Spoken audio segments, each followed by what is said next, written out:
Welcome back, Officers Republic. It's your Coruscant Underworld Police Chief, APGAINS. One of the most common questions I get asked live on stream, we usually stream every night at 5 p.m. Pacific Standard Time, do roster reviews and stuff like that to help you guys get your rosters looking a little bit better. But a lot of the questions that I get asked kind of get repetitive. And one of the main ones is, should I be hoarding for Galactic Legend Vitiate?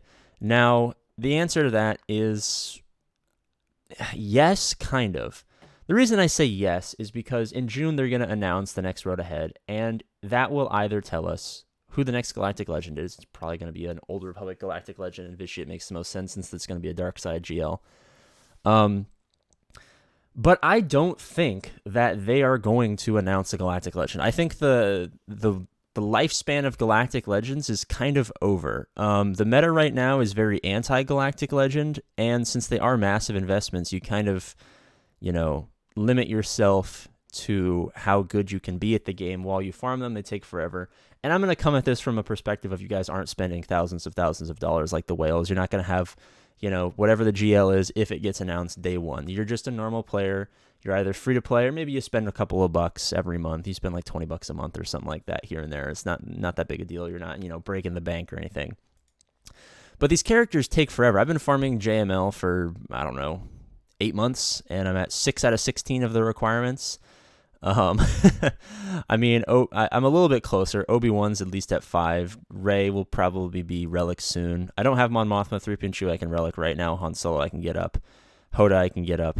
And the rest I'm just SOL because the gear crunch is absolutely ridiculous.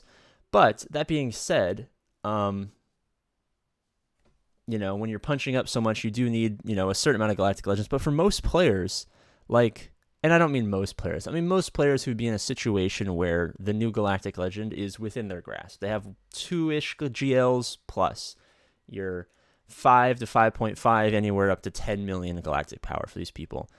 The meta is not in the GLs right now. They're no longer the meta. So that's why I'm leaning towards they're not going to drop a GL because, for example, Malgus. Malgus is going to be a Grand Arena Galactic Legend. He is going to probably do his lightning ability and kill Galactic Legends in one blow. He is going to do an amazing amount of damage, and his team is going to be amazingly unbeatable.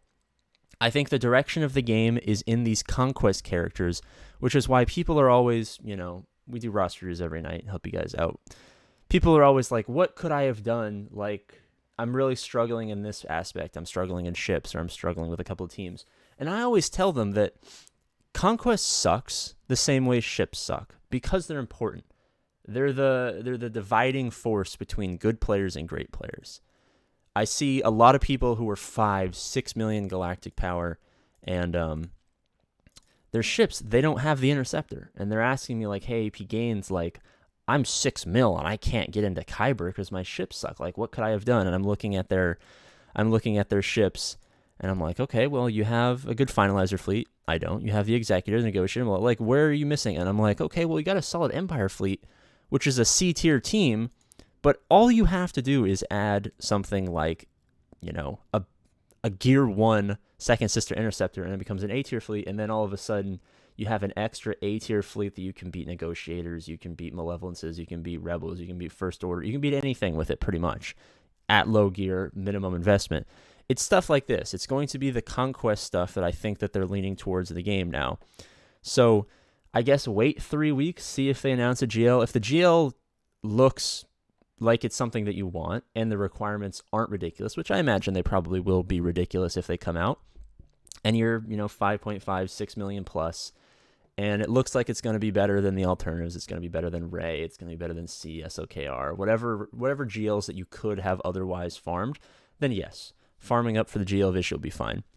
But for most players, the writing is on the wall. CG is very upfront with what they want you to do in this game, and conquest characters are what they're telling you they want you to do in this game. Malgus is going to be a must. I'm not going to have him. Probably it's going to take me 8 total months to get Malgus. Month 1 is already over. You can't see because my face is in the way, but I have 72 shards. Let's say I get 72 shards next time and next time. Let's just say that's 210 shards or whatever. That's just 70 times 3. It's going to take me a lot longer after that once Malgus is not even the main conquest character to unlock him. And it sucks. it's going to really negatively affect my account not having a Galactic Legend like Malgus. So if you guys are in a situation where there's a cat or there's a Malgus or there's an Interceptor, like for those of you guys who are sub 4 million GP, I understand. But even if you're like me and you're like barely 5 mil and you can't red crate and the feats are like impossible, you still should be grinding hard because these are where Capital Games wants us to put our attention. This is the meta. It is not the Galactic Legends. Having some Galactic Legends is obviously important. I'm trying to get my second one. After I get my second one, I probably won't farm one for probably years after that, unless they announce one that looks cool and fun and it's a character that I'm excited about and I want, because at the end of this day, this is a game and you should get the characters that you want to have fun. But Capital Games is saying that Conquest characters and possibly Territory Wars is going to be the meta. That is the direction that they're leading us right now. Now, will I be applying any Territory War Omicrons? Probably not, because I don't like Territory Wars. And even if Territory Wars becomes important for crystals or R10 material, well, it's already R9, so I imagine R10 materials will probably come to GAC, which would then artificially make, Territory Wars more important because you need R9 to get to R10. I'm still not going to be applying any Territory War Omicrons because, you have an entire guild. So, any individual investment that would screw you over in GAC isn't exactly worth it for Territory Wars. So, this is the direction that Capital Games wants us. They want us in Conquest. They don't want us in Galactic. Well, I mean, they probably want us in Galactic Legends, right? Because, Galactic Legends make them a crap ton of money because they require so much work, so much crystals, so much farming, so much pain and suffering where you're like, oh man, I should just spend a couple of bucks to get these characters a little bit faster, spend a couple of bucks to get this gear a little bit faster and stuff like that. So they obviously want us to farm these, and these are big money makers. But if they don't decide for whatever reason to drop, GL Vitiate in June, or at least announce him, obviously, that would make them a crap ton of money because everyone would want him because that would be awesome.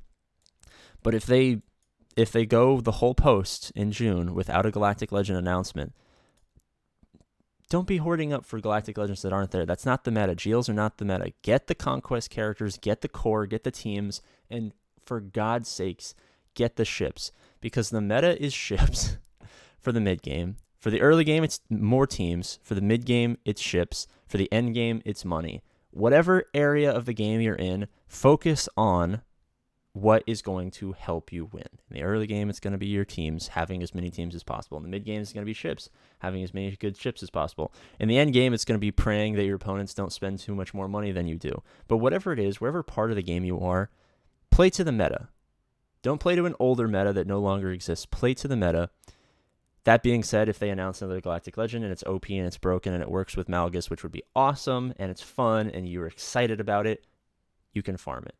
If they announce GL Vitiate, I'm going to probably speed my way through JML as fast as humanly possible and go straight for him, because that would be a character that would be awesome to have and I would enjoy it. Because Capital Games is trying to take away my enjoyment of this game, but I won't let them. All right, thank you guys so much for watching.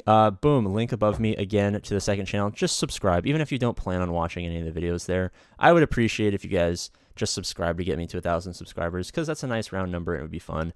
It's going to be like a part-time YouTube channel. I'm probably not going to post on it every day, maybe like once or twice a week, doing some other fun stuff. So if you enjoy me and you want to help support me, that would be awesome. All right, as always, I love you, and I'll see you later.